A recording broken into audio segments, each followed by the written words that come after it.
We provide you the platform to turn your dreams into reality. Give wings to your aspirations with KR Mangalam University. Bharat ने operation सिंदूर के दौरान पाकिस्तान को ऐसा सबक सिखाया कि उसने सरेंडर कर दिया।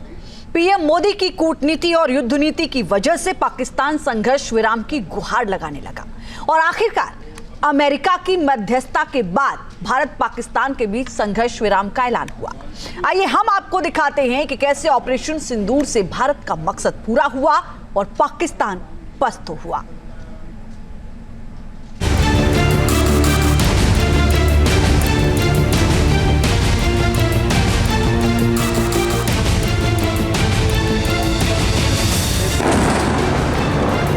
अटैक हुआ है नूर खान बेस पे, बिल्कुल घर के सामने। अभी एक जहाज गुजरा है।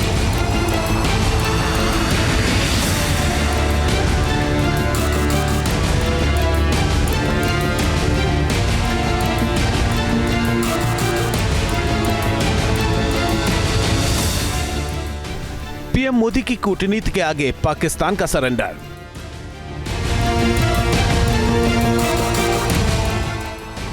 मोदी की युद्ध नीति के आगे नापाक साजिश फेल हुई।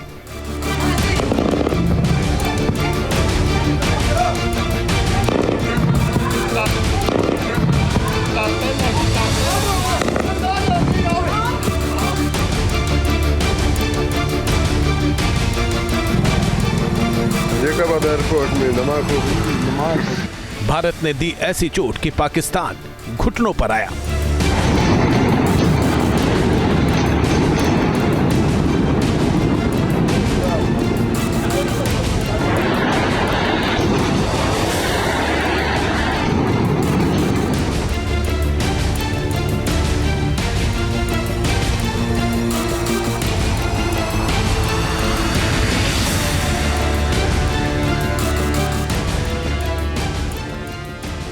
कई दिनों तक दोनों तरफ से गोलीबारी के बाद भारत और पाकिस्तान संघर्ष विराम के लिए तैयार हो गए। यानी अब ना तो पाकिस्तान भारत के खिलाफ उकसावे वाली कार्रवाई करेगा और ना तो भारत जवाबी एक्शन लेगा। Director General of Military Operations of Pakistan called the Director General of Military Operations of India at 15:35 hours earlier this afternoon. It was agreed between them that both sides would stop all firing and military action on land and in the air and sea. लेकिन सवाल यह है कि जो देश कल तक परमाणु बम की गीदड़ भभकी दे रहा था, वो आखिर कैसे घुटनों पर आया? हम आपको इसकी इनसाइड स्टोरी बताते हैं। 22 अप्रैल को हुए पहलगाम आतंकी हमले के बाद भारत ने ऑपरेशन सिंदूर चलाया। इसके तहत भारत ने पाकिस्तान के 100 से ज्यादा आतंकी मार गिराए। पाकिस्तान और पीओके के कई आतंकी ठिकानों को ध्वस्त कर दिया। इसके अलावा कई पाकिस्तानी एयरबेस को भारतीय सेना के एक्शन में खासा नुकसान पहुंचा। भारतीय सेना का प्रहार लाहौर और रावलपिंडी तक पहुंचा। इसके बाद 3 दिन तक चले ऑपरेशन सिंदूर से पाकिस्तानी सेना में हाहाकार मच गया। पाकिस्तान को जंग का डर सताने लगा। इसके बाद पाकिस्तान ने अमेरिका से संघर्ष विराम के लिए गुहार लगाई।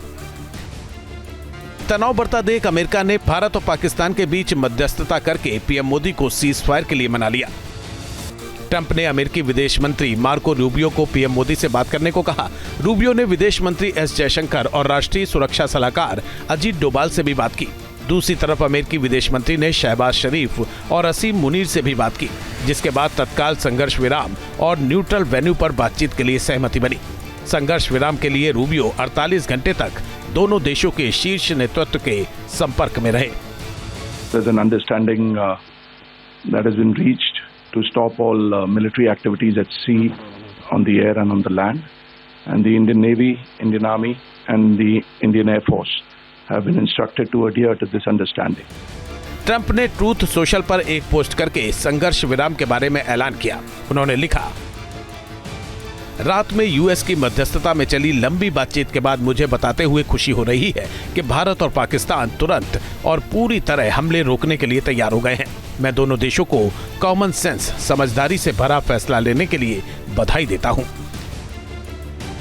यहां हम आपको ये बता दें कि भारत ने ये सीज फायर अपनी शर्तों पर किया है।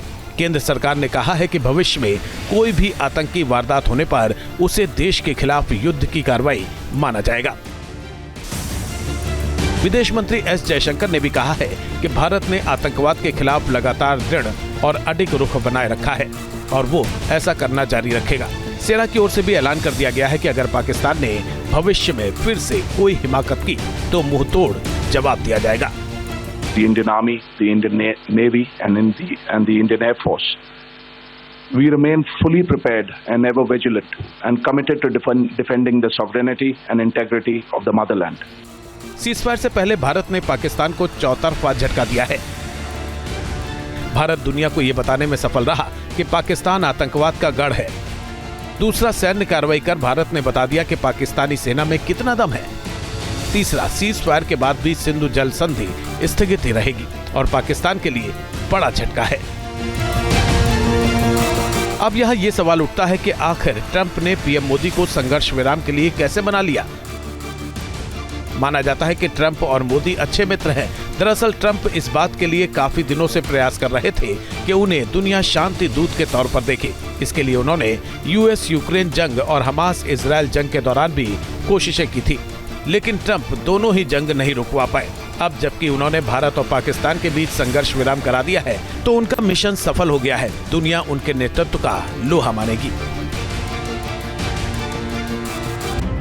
वहीं पाकिस्तान को भी पीएम मोदी की कूटनीति के सामने इसलिए घुटने टेकने पड़े क्योंकि उसे हकीकत का पता चल गया था।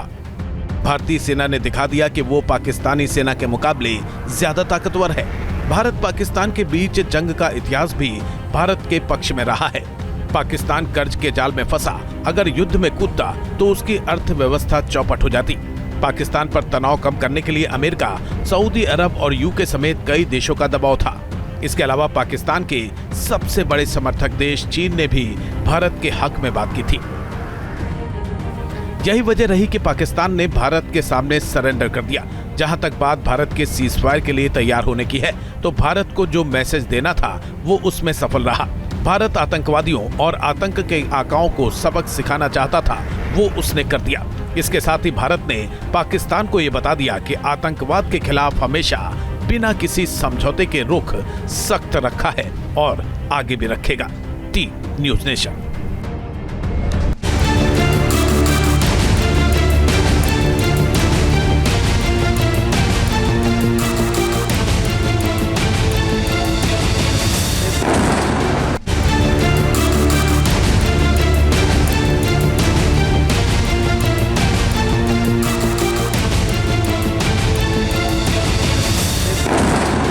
न्यूज नेशन अब व्हाट्सएप पर खबरों के ताजा अपडेट के लिए न्यूज नेशन के इस क्यूआर कोड को स्कैन करें।